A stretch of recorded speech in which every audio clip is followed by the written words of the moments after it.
BJP వాళ్ళు అనవసరంగా హడావిడి చేస్తున్నారు కానీ పాకిస్తాన్ విషయంలో మనం దుందుడుగ్గా వెళ్ళకూడదు, వాళ్ళ దగ్గర అణుబాంబు ఉందని గుర్తుపెట్టుకోవాలి అంటూ మణిశంకర్ అయ్యర్ చేసిన వ్యాఖ్యలు పాకిస్తాన్ ఫ్రంట్ పేజీలు వచ్చినాయి అన్ని పత్రికల్లో కూడా.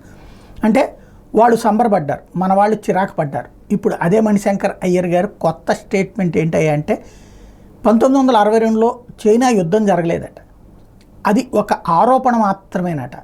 ఇది తాజాగా చేసినటువంటి ప్రకటన. దాంతో వివాదం పాలయ్యారు. ఎందుకంటే ఆనాడు భారతదేశంలోకి చొరబడ్డటువంటి చైనా 90,000 కిలోమీటర్ల భూభాగాన్ని ఆక్రమించుకుంది. ఈ రోజు వరకు వాళ్ళ చేతుల్లోనే ఉంది. అట్లాంటి దానికి ఫాలోఅప్గానే మళ్ళీ మొన్న ఆక్రమించుకోవడానికి ప్రయత్నించింది.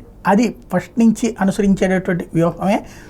ముందు కొంత భాగాన్ని ఆక్రమించుకుని ఆ తర్వాత వెనక్కి వెళ్ళినట్టు నటించి, అంటే 90,000 కిలోమీటర్లు అప్పుడు 1,00,000 కిలోమీటర్లు ఆక్రమించుకుని ఓ 10,000 కిలోమీటర్లు వెనక్కి వెళ్ళింది, మనం అయిపోయిందని సంబరపడ్డాం.